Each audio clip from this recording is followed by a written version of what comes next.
Salut à tous, c'est Pank de la chaîne, bienvenue sur cette vidéo qui aujourd'hui va parler d'un petit feedback que j'ai eu pendant la convention. Je vous ferai le résumé du samedi et d'aujourd'hui, de dimanche, ce soir ou demain, pour vous faire peut-être un point global. Ce qui m'a intéressé là dans l'échange que j'ai pu avoir, c'est quelque chose qui je pense est assez commun et classique chez beaucoup de personnes qui découvrent l'hypnose ou qui se sont même vraiment focalisés dessus. C'est-à-dire qu'ils ont étudié, ils ont appris, ils ont testé, ils ont fait peut-être de l'hypnose de rue au départ, puis après de l'hypnose d'accompagnement, etc. etc. C'est les personnes qui disent bah moi je suis pas hypnotisable. Alors on sait que c'est pas une réalité, mais il y a une très grosse difficulté à se focaliser, une très grosse difficulté à se maintenir dans une transe orientée et volontaire. Et je pense que c'est vraiment ça la complexité.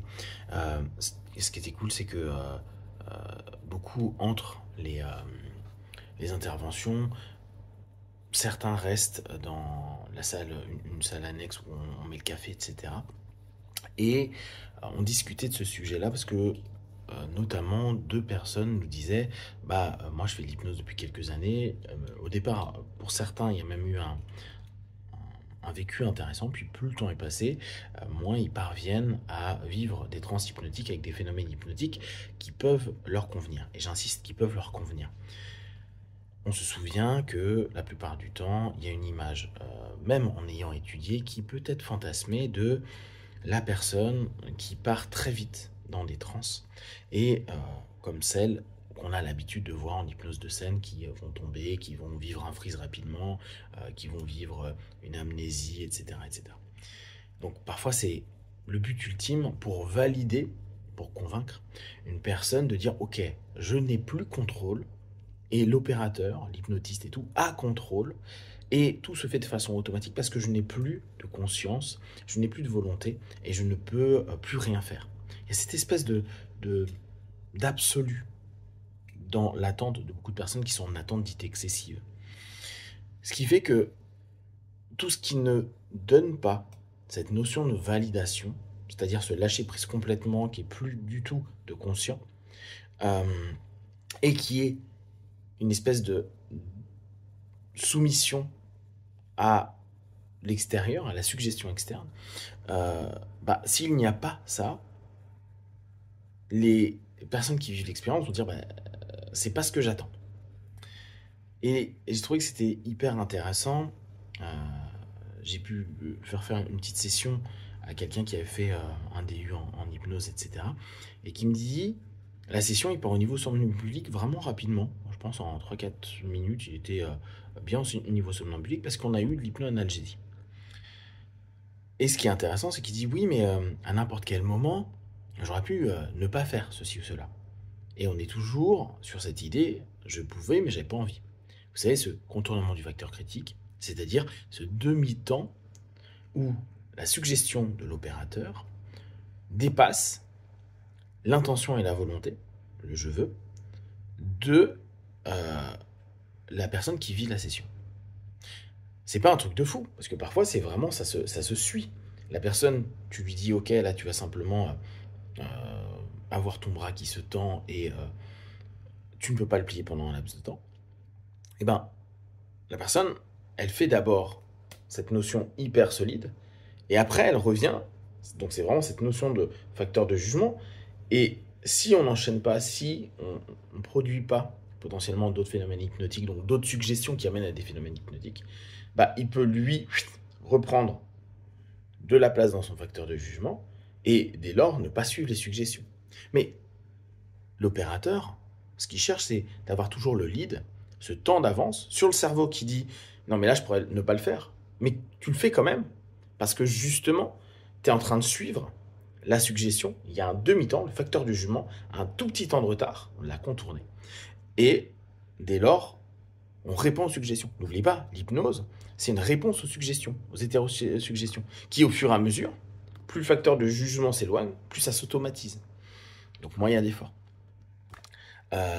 Donc, ce que j'ai trouvé intéressant, c'est que au bout d'un moment, l'expérience est vécue, et j'ai trouvé que les personnes hyper pertinentes, mais ça ne répond pas au fantasme, à l'envie, à l'idée, donc à l'attente excessive qu'ils se font d'une séance quand ils voient quelqu'un qui parte comme des balles. Ce à quoi je leur ai expliqué, ouais, mais la plupart du temps, les personnes qui partent comme des balles sont des personnes qui vont éviter. Alors, je reviens dessus, parce que pensez bien que l'hypnose est le contournement du facteur de jugement pour la communication entre le conscient et le subconscient. D'accord ? Néanmoins, qu'est-ce que apporte la transe ? Une capacité de focalisation, puis d'hyperfocalisation, sur une suggestion qui a été proposée par un opérateur ou par soi-même si on fait de l'auto-hypnose. Le principe de focalisation est hyper important. Si j'arrive pas à me focaliser sur une suggestion, il n'y a pas de phénomène. Dès lors, l'idée est d'amener la personne à être apte à se focaliser. Et une personne, quand je dis qui part comme une balle, est souvent en évitement, parce que on leur donne clé en main un endroit où se focaliser quand parfois il y a des éléments conscients et ou inconscients de la vie qui fait qu'on a envie de se barrer. On a envie de se sentir bien, on a envie d'être guidé, on a envie de rire, on a envie de s'amuser, on a envie de se détendre, on a envie de se relaxer, etc. etc.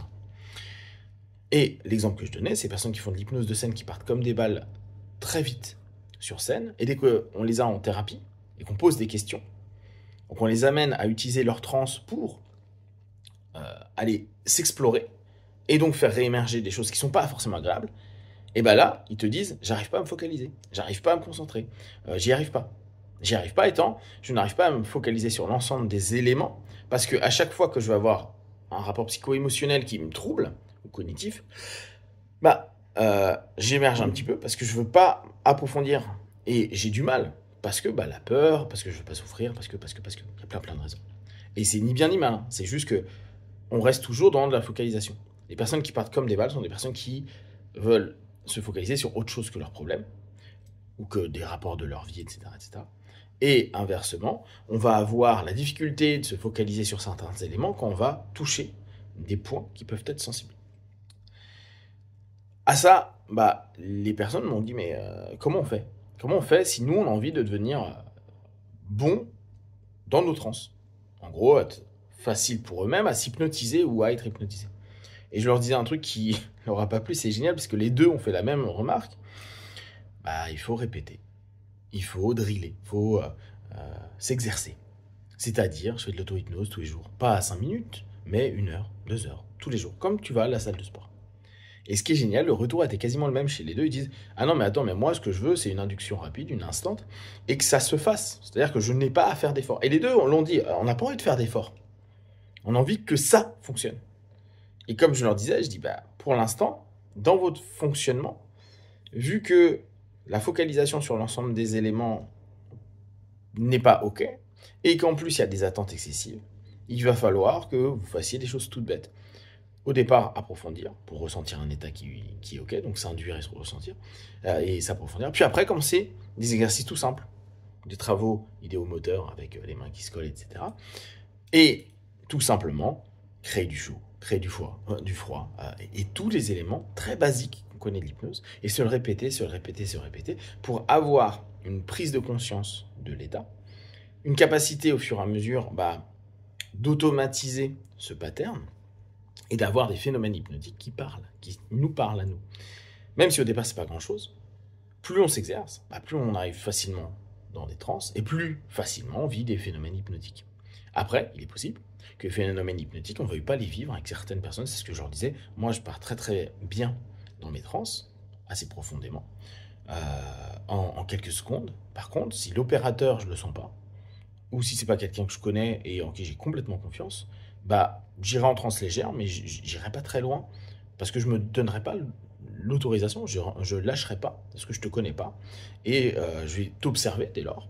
Et c'est aussi souvent un des problèmes quand on vit une expérience hypnotique, j'observe ce qui est en train de se passer, pour voir si tu n'as pas une sémantique de merde, s'il n'y a pas une intention pourrie, etc. etc. Voilà, j'espère que cette vidéo, elle peut aider des personnes qui parfois se disent « mais moi, on ne peut pas m'hypnotiser ». Si, tu peux, mais ça ne va pas donner le phénomène que tu attendais. Et ça, je sais que c'est frustrant. Si vous avez des questions et des remarques, vous les partagez sur Facebook, YouTube, je répondrai le plus rapidement possible. Comme d'habitude, de tout ce que je propose, ne prenez que ce qui est bon et juste pour vous. Testez, observez, analysez et concluez. Be one. Ciao.